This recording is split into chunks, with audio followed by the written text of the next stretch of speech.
What's funny is when you were, I'm going to call Mr. Troy Baker. I was like, what's he going to call me? I'm going to call him.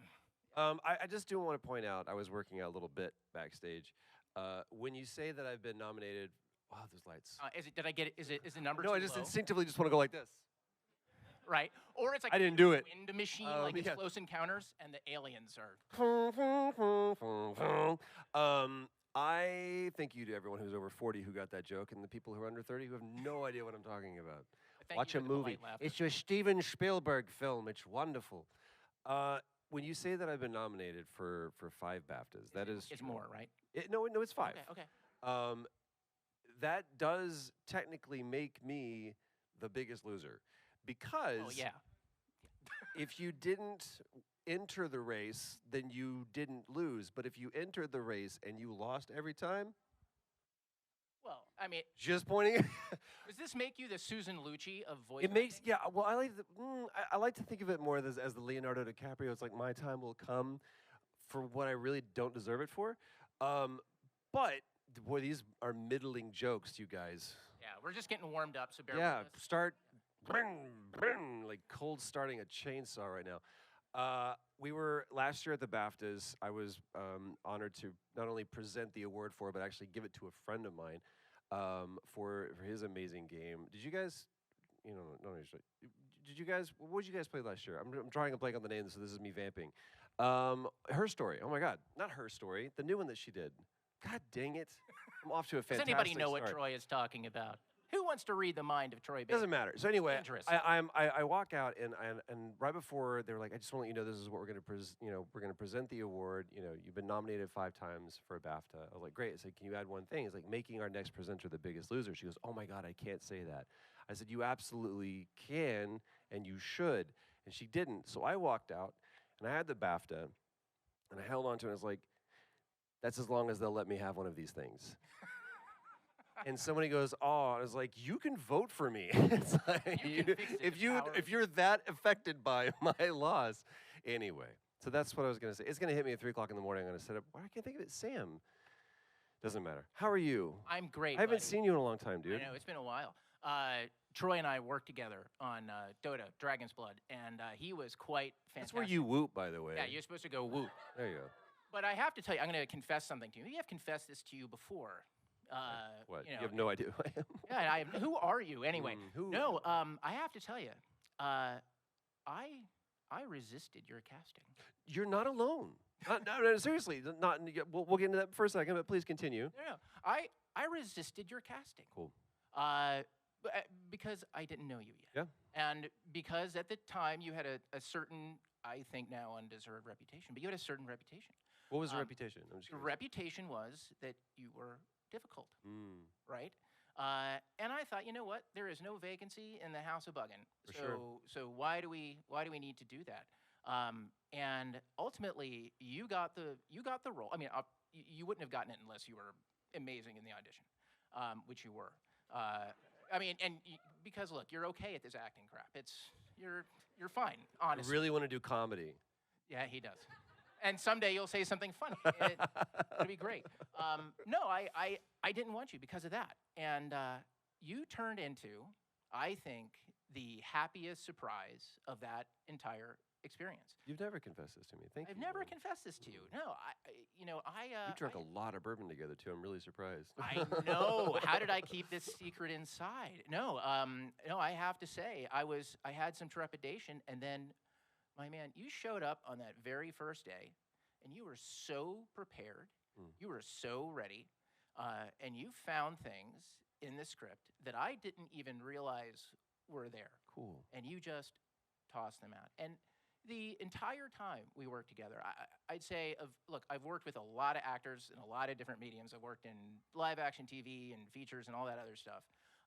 And you are easily among the most prepared and engaged actors that I've ever worked with. Thank you, man. Yeah. I really appreciate that. And cool. Thank you.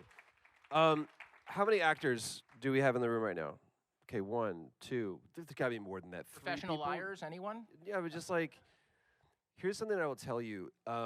When I first moved to Los Angeles, I was auditioning who I was as a person and therefore as an actor. And a lot of that came out. I laid my bedrock for the person that I was very early on, and I found myself building upon that wall of bricks, leading to which precipitated this reputation of me being difficult.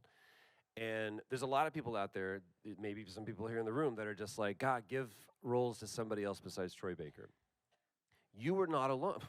Maybe some people here in the room. It's like, I have felt that. You saw my comment. You're not alone. Even as recently as Todd Howard, who's the president of Bethesda, I went through multiple rounds. Probably the most grueling audition process I've ever had to audition for Indiana Jones. And the director, Tom Keegan, performance director, came to me and goes, I like you for this role. And I said, well, let me ask you one thing. Are they looking for Harrison Ford? He goes, absolutely. I said, great. I'm going to give you two names. You're going to call them, and one of those two guys is going to solve your problem. And he goes, okay, I like you for this role. And I was like, all right, tell you what, I'll make you a deal. I will put myself on tape, but if it's bad, please do us both a favor and keep it between you and I. And he goes, deal. So I sent it off to him. He sent it off, and before too long, I found myself going after audition after audition after audition. And finally, the last one was a Zoom call with our creative director, our performance director, and Todd Howard. And Todd wasted no time jumping in. It's like literally like, the connected to audio comes in. And as soon as I was connected, he was like, I want you to know I did not want you to be Indiana Jones. Like, this is a hell of a way to start this meeting. And he goes, I literally said, no, I'm not putting Troy Baker in my game. And he went as far as he could to avoid watching my tape and listening to my reel or my take on the character. And he finally ended up doing a blind taste test with me and two other actors and just sent it around. He goes, to a lot of people. And he goes, every time they chose you. And that doesn't necessarily speak to my talent nor to the lack of the other people's. But here's the one thing that I would say about myself. If I sign on for something, I sell out. It's all that I think about, and I work my ass off for what I do because I only take the jobs that I'm willing to work my ass off for. I love what I do. I love being here with you guys because I have an amazing house and an amazing family that I love hanging out with. So it's not like I'm looking for excuses to escape my life. I'm here because I genuinely enjoy this time with you guys. I love my friend, and I haven't seen him in like years now because of COVID. So this is a great opportunity for me, but I work my ass off. And there was an actor that I was sitting in front of, I'm directing something, and she goes, I'm just so lucky. I was like, stop. We didn't hire you to be lucky. We're not gonna roll the dice each scene. I need you to be skilled. And this whole notion of, we're just lucky to be actors or we're lucky to be writers, that's bullshit. That somebody told us a long time ago and we adopted so that we could make ourselves feel better when we fail, as opposed to going, no, I worked for this. And sometimes the obstacle was someone literally saying, we don't want you, not just, we don't know if he can do it. And that obstacle for these 4 actors that are in this room, that may be your obstacle one day. And what I'm telling you is, it's not just your talent that gets you into that room. It is your reputation. Sometimes it can keep you out of that room. That is something you have to overcome. But if somebody works with me once, that's all it takes. They will work with me again. And there are very few people that I've ever worked with only once. Naughty Dog, all I wanted to do was be in an Uncharted game. And I auditioned for Naughty Dog twice. Once for Uncharted Golden Abyss, for the 6 people that played that game, including Nolan. And the second time was for The Last of Us. And I've worked for Naughty Dog ever since, and I've never had to audition for them again. That is what it's all about. It's about building those relationships and proving to people, it's like, if you hire me, you're hiring a partner. My friend Austin Winter, he's a great composer. He did Journey and Banner Saga. He says, I am not selling you the finished product. I am selling you the process by which together we will get there. And that is what I do. I want to engage with the material. I want to engage with my collaborators. I want to be wrong. I want to practice creative Darwinism. That is way more fun than going to an audition with fingers crossed, hoping you get the gig. Ugh. Anyway, great first question. Thank you. I said that's the reason why I wanted to ask. They're like, what did we sign up for? All of a sudden, it's real talk happening. What is this about? We just want to know about, Joel. Why did you die? Oh, shit. No, I thought that it would be interesting to get into this with you because I know that you've been on quite a journey. Yeah, man. As an actor, but I think the thing that's always defined you really has been that work ethic and that commitment to the craft. And I know that there are many actors out there who, as you say, like think, oh well, I'm just going to get lucky if I just get this, if this thing happens, or they show up on the day and they're not prepared, and somehow it's everybody else's fault. That kind of thing. Yeah. I think that there's this notion of, put it this way. I start shooting April 15th. I am terrified. I am terrified because I do not feel that I'm prepared. But I know that I will be. In the same way that I don't need to be prepared until we go picture up, the morning of April 15th. Everything that I do, I trust. I don't have a process either. If I had the same process for every job, for every character, I can't imagine that getting stale. The only thing that I've always done for every job, every character is purely out of superstition. Has nothing to do with skill or talent. Because I have no idea how you work. I have no idea what the story, what the character requires of me. So if I come and go, this is my process, this is what I do, I'm completely closed off to what they need me to do or what the character needs me to do. I've had so much fun on this one project I can't talk about, and this really jerky thing to do, I know. You'll find out about it soon enough. I will probably shoot on it the fewest amount of days that I've ever shot on anything, but I have committed to weeks upon weeks of preparation. I was with the people when they were first pitching the game, and I have been on email threads, text threads, in their Slack. We had weekly calls with a therapist to discuss the psyche of our characters. We had basically therapy sessions as our character because we wanted to get it right. For literally, I think it'll be 3 days of shooting. It's the 20% they pay you for. 20% is the job and 80% is the work. And I'm here to tell you, you will never get paid for the work. But the real gig is that the 20% doesn't fulfill you, but the 80 does. The 20% will get you into a house and will pay your bills. The 80 never will. And they are not responsible for your 80. They're only responsible for the 20. You are responsible for the 80. That is the only consistent process that I have, is I don't put the onus, like you said, showing up on the day and we're running late, or we changed some pages, or this is no longer there, or we think it should be like this. That's all them. If I've done my work, the 20 can change. I'm good, because I've got my 80 so locked in that you can change anything. And that has been a hard process for me to learn. And it will constantly iterate. My process for whatever thing I do next will be a completely different process than I did for Last of Us or Death Stranding or anything else that I have. You gotta play jazz, baby. Way better, way more fun. Yeah. But are there consistent elements in your preparation? Yes. Okay. The consistent elements are, I ask questions. I was so terrified of asking questions because I wanted to make people think that I knew everything walking in, which is the stupidest position for me to be in. Here's our world in the fourth epoch of Andoria. Oh yes, of Andoria. I'm very familiar with this fictional world you've created and never told anybody about. Are you kidding me? So I ask questions, or even better, if somebody goes, does that make sense? Nope. Not at all. It's not permeating in here. Can you help me understand? So I will sit down. I love the first thing that we ever did before we even sat foot into the studio is you were like, we got to go to dinner. And we needed to sit down. I was like, have you ever had that moment? Excuse me for a second. Have you ever had that moment when you're sitting across from someone and you realize the level of desperation between their intellect and yours is like, you kind of want to throw up a little bit because you're like, they're way too smart. And I feel way dumb.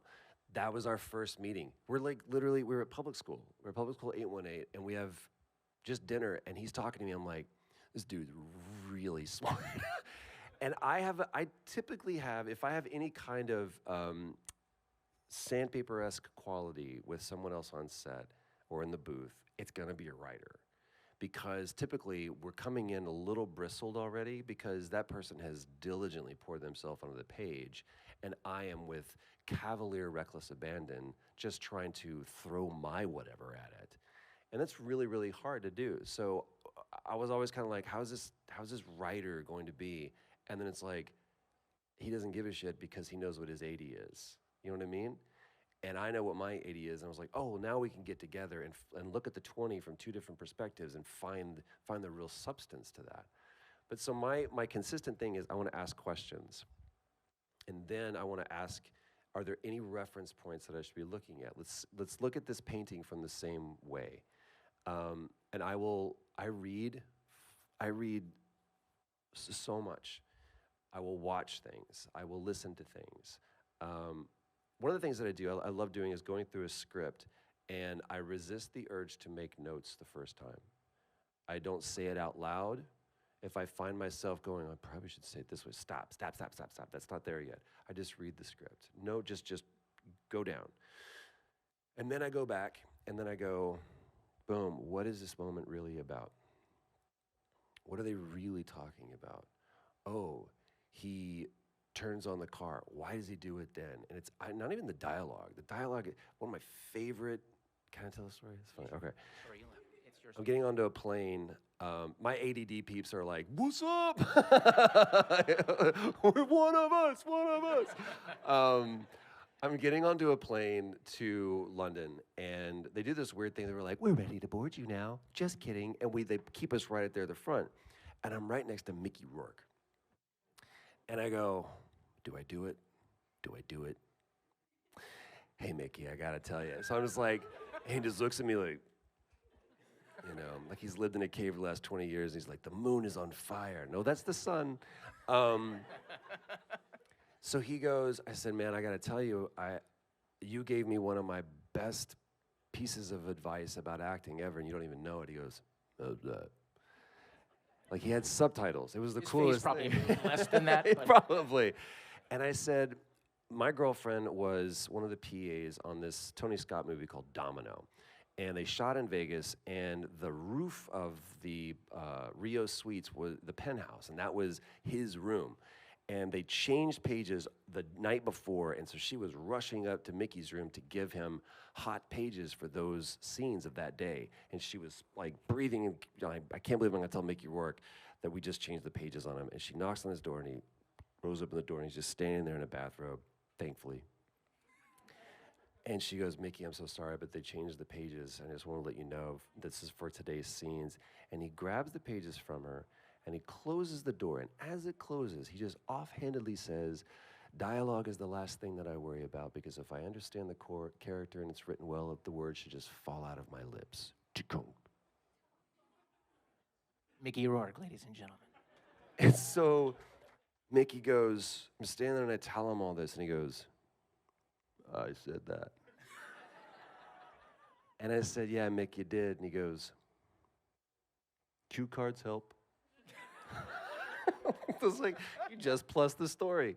But it's true, because if I do my preparation and I understand the character and the script is written well, the dialogue should just fall out of my lips. And if it doesn't, the beauty is no one went to work that day to go, let's make Troy fail. Well, you know what I mean? They're there to be we got to make the best thing possible. So there's so many fail-safes. There's so many nets that I'm walking underneath for, like, whatever we need, we're here to help you. We got cue cards. But you've understand the character, and we've written a really great story. The dialogue should just fall out of your lips. So I don't worry about learning my dialogue. It's literally the last thing that I worry about. A lot of people, you know your lines? I'm like, no. Nor am I the guy, it drives actors crazy, like, you want to run lines? I'm like, no, I don't want to run lines with you. I want to hear the words that you're about to, here's my confession about, making love to your wife that you don't know about. Let's run that scene together. I'm like, no, I want to see it for the first time. Now, there's a lot of people who have a lot of basis in theater, and that's their process, and they want to do that. So my job is not to be too stuck in my process and go like, never done that before. Let's try it. Maybe I can help. And even in that, I should be doing the exact same thing that I'm doing when the cameras are rolling, which is being in service to that other actor. Whatever I need, whatever I want, whatever my ideas are, boom, that's my 80. I'm not doing the 80 now. I'm just doing the 20. I just saw Ethan Hawke say this on TikTok. Prepare, prepare, prepare, and then let go. That is the thing, that's my mantra, and I still struggle with it every time, because I have a version of the movie in my head, too. Oh, you're still here. I'm so sorry. Yeah. So, what makes it fun? Other than, the money. Dude, that's the 20, though. There's times when it's like, I could be doing so many other things for money. If you get into this job for the money, you are, oh my God, please don't. There's so many other ways. People will punch you for $1. That's more fun sometimes. Sometimes for $5. Sometimes for $5. For me, what makes it fun is I'm a collaborator. And when I walk in and people are not only jazzed to hear my ideas, but jazzed to share theirs. And when I feel like there's nothing better, we just did the other day on set. I'm dancing around this. We worked really hard on this scene and it wasn't working. And part of that was because I had my own idea of the scene. And part of it is because my fellow actor had their idea of the scene. And we were just butting up against heads. And there's certain words that we can't say in this game. And I sometimes forget that. So I say a swear. And typically what will happen is, like, this whole scene is I've got this guy by gunpoint, and he starts talking, and I'm just supposed to say, shut up. I should just say, shut up. Of course, what I do say is, shut the up. Oh, my mic went out. I hear the director go, they're about to call cut, and I just blaze through. I'm like, no, no, no. And then the other person starts saying their dialogue, and I just go, shut the up. Off rails. I'm supposed to just let them monologue. And instead, while they're talking, I'm just shouting at them with increasing volume to shut the up. This is the Teletubbies, right? Yes, okay. You wrote on that. So my whole thing is don't yell cut, just don't stop. And so finally, the end of the scene happens, and this person's looking at me like, because I've just been screaming these obscenities in their face, and you can see it on them, and you feel this tension. And the director goes, that was awesome. We can't, I was like, yeah. He was like, same thing, but just take out that. And for me, it is about, we looked at it, we're like, that's fun. There are certain things that we should do on set that allow you. David Milch said it best. The purpose of a creative is because actors will either act out of fear or faith. His job as a creator was to create a space that allowed them to circumnavigate that fear and operate in a place of faith. I believe in that. But if you think that a set should be a safe space, no, that's not its purpose. It's your green room, your dressing room, your car, the parking lot, wherever. You're at home with your partner, that's your safe space. When you go to work, it's like asking a war to be safe. It's like, that's not the purpose of it. It's here to be dangerous. And you should never be put in bodily harm. There should never be someone who can take advantage of their power or asserting, they shouldn't do shitty things. I agree with that. But in the scene, that should be dangerous. You should feel like you're on a knife's edge and you don't have a net. That's where we do our best work. David Bowie said it best. Whenever I've swum far enough away from the shore where the water is just below my nose and I can barely touch, that's where I do my best work. That is where we should live. That is the space where we should be operating from, not safety. Ugh, that's boring. Anyway. No, that's great. So, you... Are you digging this? Is this cool? Am I going too heavy for you guys? Okay, cool. Let's make sure.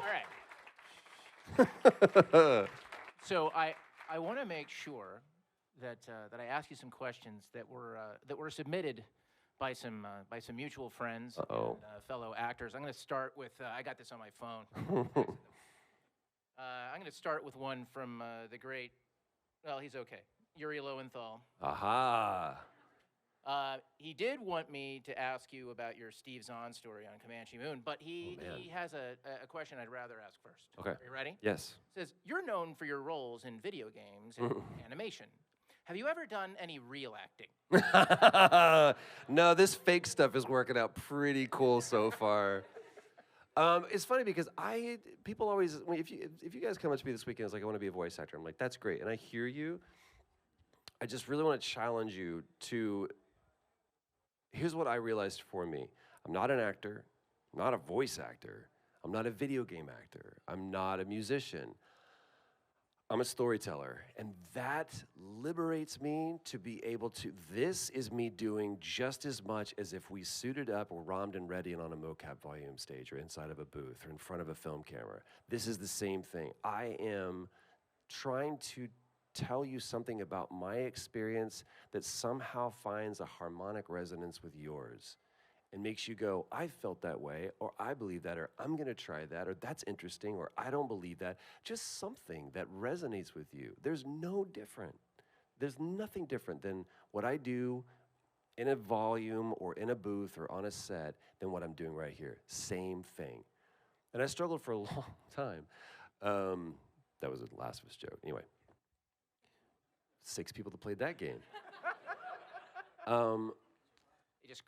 Everybody else just cried. Yeah, Cutscenes. pretty much. I feel like, to go back to what we started in the very beginning, talk about this perception of me. I think that I felt like I had to have a version of me that people saw, and then the version of me that I was.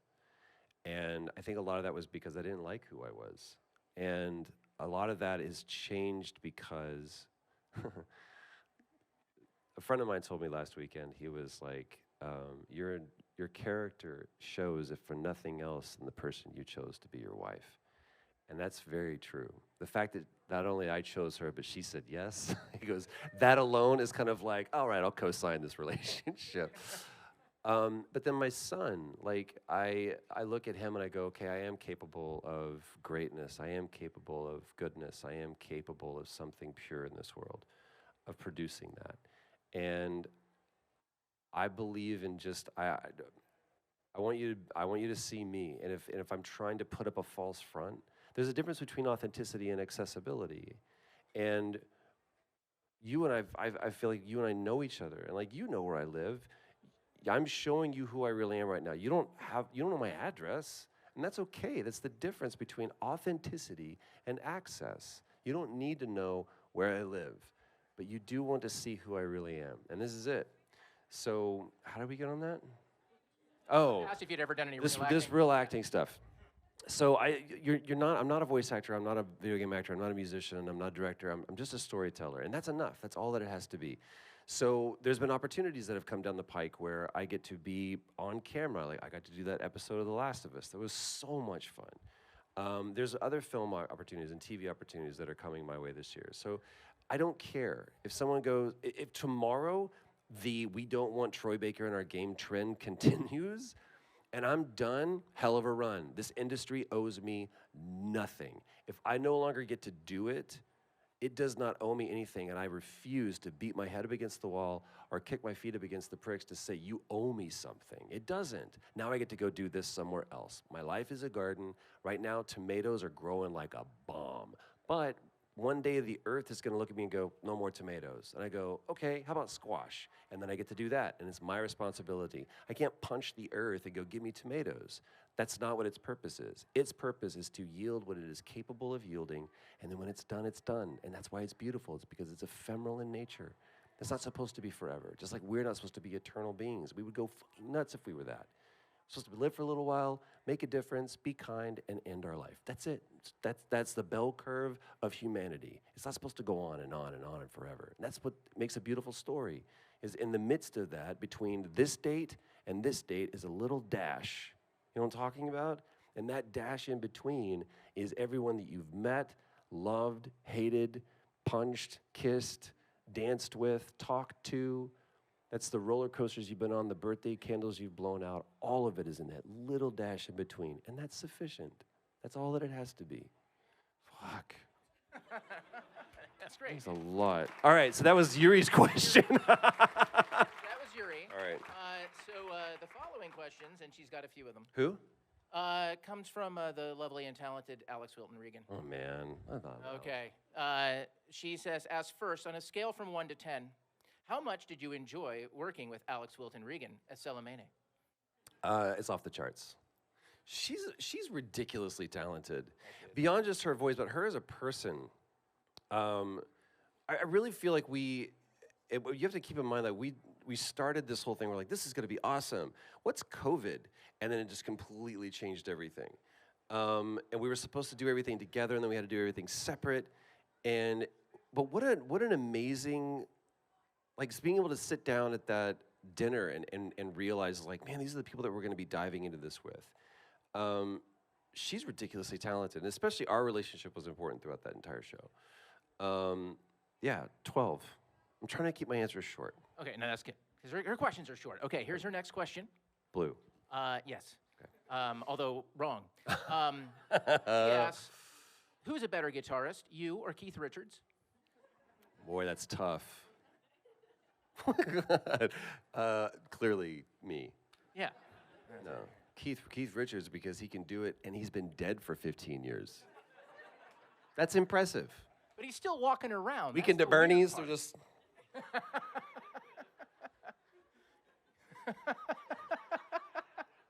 Sorry. That's perfect.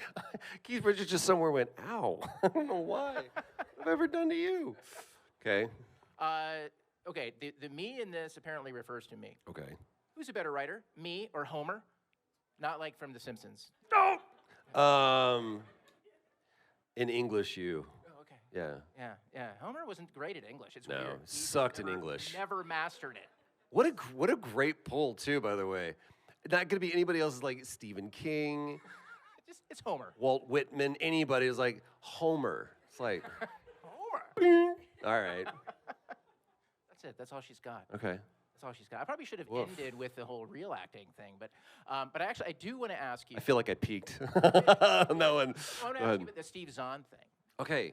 There's multiple stories. Do you guys know who Steve Zahn is? Oh yeah.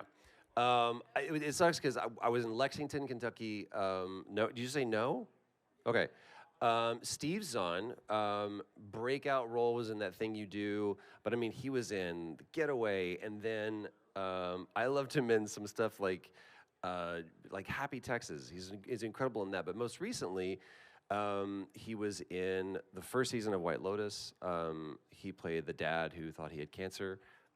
He's just amazing. He's truly a remarkable talent and a genuine dude. And I think he's one of the first times that I ever saw someone who's like just truly their authentic self and was so cool with that being on the cover. But we did this Western as my first movie, and we were out in New Mexico for 3 months just playing cowboys. It was awesome. And we were doing this one, I mean, I learned a lot of life lessons from him about like how to be a husband and a father when you're in a weird thing, and there is no, you get to establish what your normalcy is. But one of the best stories is we were, you have a thing called a mini move, where you're moving from one location to another, but it's really just kind of like from here to across the street. So everything kind of stays the same, but you just need to move from here to over there. And so this one mini move was a little bit further down the road, maybe like a half a mile or a mile, something like that. And they were like, hey, we can get the warming van for you guys. We're like, no, we're cowboys, we can ride our horses. And so like, okay, so they take off, and then we start going. And Steve kind of takes off at a clip on his horse, and we called him Captain. And we're like, Captain, where you going? Because they still got to set up and light and everything else. It's like, what's the rush? And he looked back at us, and he goes, never be the one they're waiting on, boys. Oof. And I realized I had this like habit of being late, and my excuses were, The dog ate his script. I mean, there's aliens on the 405. Why did I go Shatner for no reason? I don't know. On the 405. You're right next to him. He's next. Hi, Bill. He's there. Hi. Damn, I'm a good actor. You are. And I realized that me being late was part of the thing. And I would always do this. I would come and I'd go, I'm so sorry, I'm late. There was just a wreck on the 405. Now, if I say I'm sorry for being late, what are you supposed to say? It's okay. It's okay. Oh, thank you so much. I'm taking my behavior and now making it your responsibility, because if you don't say it's okay, now you're the rude one, not the person who showed up 10 to 15 minutes late, but you are. As opposed to now what I do is, first of all, don't be late. Never be the one they're waiting on, because that aphorism showed he understood where he was on the call sheet. He understood that it's not the Steve Zahn show. He is a cog in the wheel of the machine. And if he's not doing his part, then everybody else can't do their part. And their part, that grip, that electrician, that PA, that whoever, their job is just as important as his. He just happens to be in a different position on the front of the camera. It kept him humble. And I finally realized that, to be able to go, man, never be the one they're waiting on. Don't be late, first of all. But if for some reason I am, if there are some extenuating circumstances, I don't need to come in and, oh my God, you got, first of all, what terrible energy to come in to everybody else who did show up on time, because now they got to assuage me and let's reset the vibe, and everybody else is like, geez, are you okay? Are you sure you can work? I think that I can't, just don't show up. But if you come in, thank you guys so much for your patience. Let's get to work. Boom. What happened? I live in LA. My bad. Or even better, take responsibility for it. You know what? I've actually said this before. Is like, my son wanted to show me something that was really important to him. Put me 5 minutes behind. Oh, okay. I made a conscious choice. Sorry, I had to. No, I didn't. I didn't have to do anything. I could have been like, no, and then seeing him cry. Shut up, kid. I'll see it later, or Dad can't do that right now. No, I can. I'm going to choose to do this right now. There's consequences. I'm going to be about 5 minutes late. But dude, that's awesome. Thank you for showing that to me. You're rad. Okay, I love you too. Go on. That's all. That's my choice, and I come in and go, thank you for your patience. Oh, no problem. Anyway, let's get to work. Nobody says anything. So, speaking of patience. Is that the Steve Zahn story? That is apparently the Steve Zahn story. There's a bunch of them. He also did, I wonder if I can tell this story. I love you. Carl Urban turned 34 on that shoot. And Carl Urban at that time really liked tequila. I don't think Carl Urban likes tequila anymore, because that night, that sounds like a movie, doesn't it? He would tell you, I feel confident he would tell you this story. Carl Urban, Steve was like, come on, let's get you, because there was the bar that was attached to our motel, and Carl, well, let's go home. And Carl went into Steve's room. He's like, this is not your room. He goes, oh, I'm sorry. And then he threw up on Steve's TV. Steve's like, I'm going to have to pay for that. But nobody another will have Steve to wait Zahn for him. story. Anyway. So we did a little bit of Inside the Actors Studio today. So if you guys have questions for Troy, Yeah. Please, we have microphones that I cannot see because the lights are in my face. But if you want to ask questions, please do. I will pretend to see hands, or there might be something you can. And they're like, there will be no questions from us. I have no questions for you. All right. You guys have no questions. Is that it? Really? No, this guy, get up here. Okay, yeah. Because I cannot see you. So just run on up. Just come on up, sir. You're the next contestant. Hi, buddy. I love that hat. That's fantastic. Okay.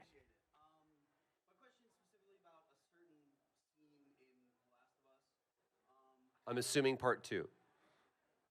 Okay. Part 1. Sure.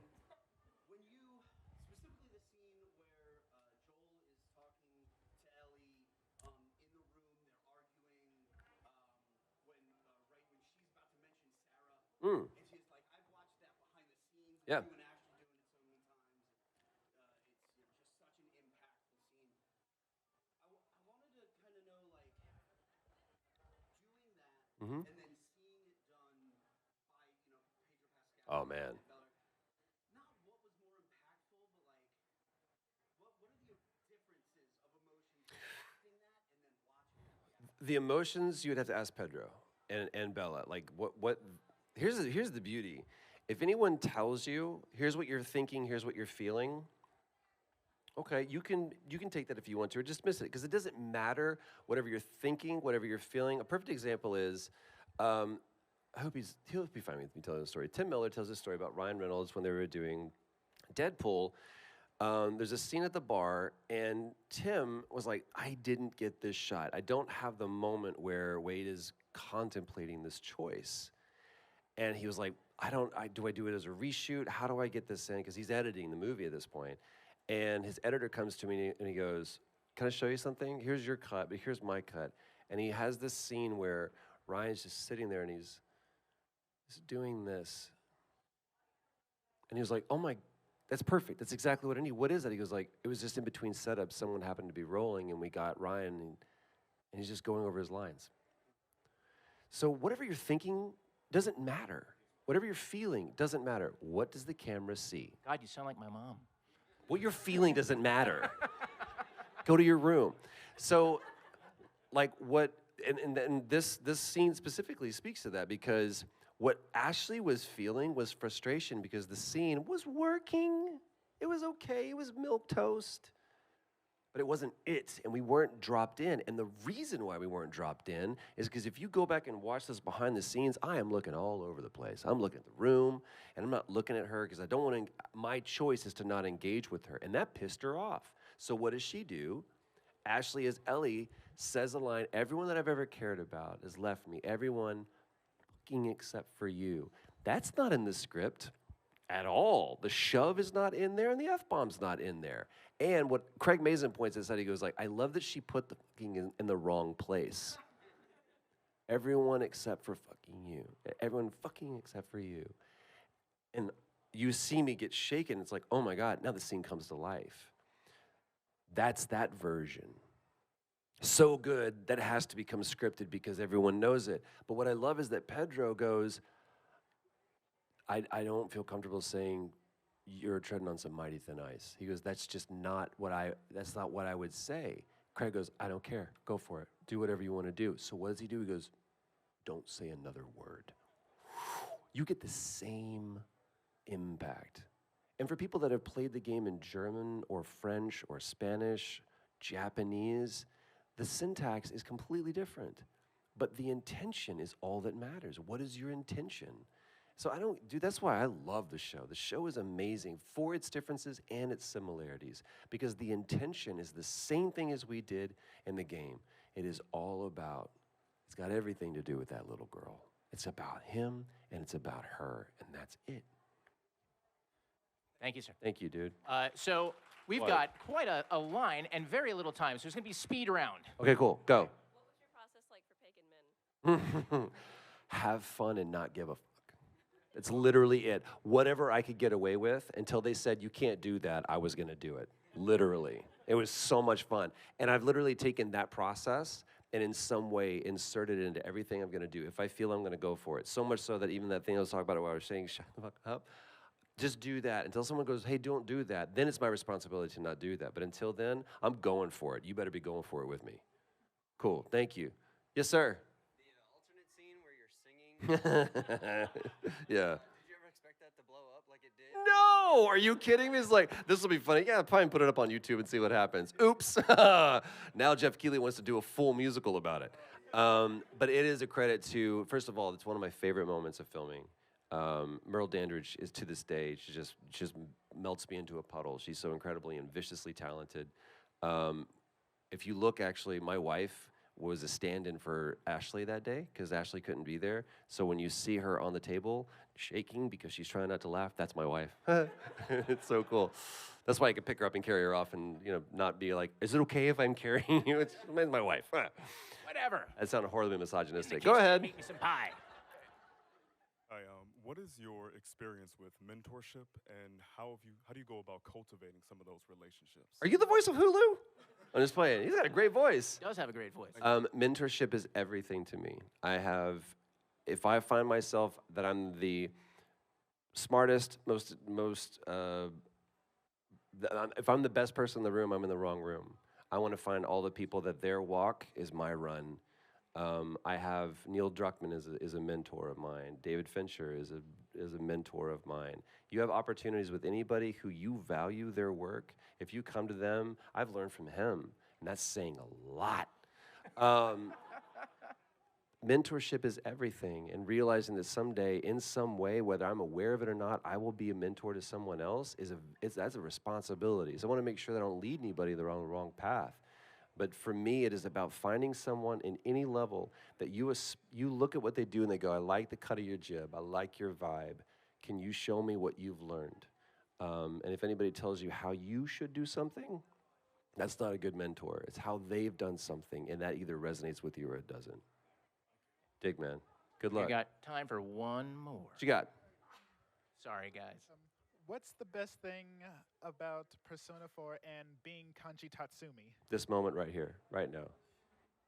Come on. Okay. It was like the mic drop moment, like the lights would have gone out in credits. Seriously, I never thought that character would resonate with people as much as it had. And when I walked in, I was kind of like, oh, this would be fun, a shadow version, ha ha ha. And they're like, actually, if you wouldn't mind, we're actually trying to have a conversation with not only about sexual identity, but also about what it's like to deal with the shadow version of yourself. And I went, mm-hmm. And I've learned so much about myself. I've learned, what I love is when someone comes to me and says, Kanji gave me the strength to really accept who I am. That is the power of games. That is why we play. If anyone ever goes, why do you play those games? Because I can learn about who I am. So, absolutely, they're the best empathy machines ever. They're the best vehicles for story ever because they react to what you do as opposed to just being observational things. But more than anything, I would say what Persona taught me is to find your crew, your ride or dies, and stick with them. And if those people don't bring out the best in you, but they remind you of the worst, those are not your people. Dig? Thank you guys for taking the time. Thank you.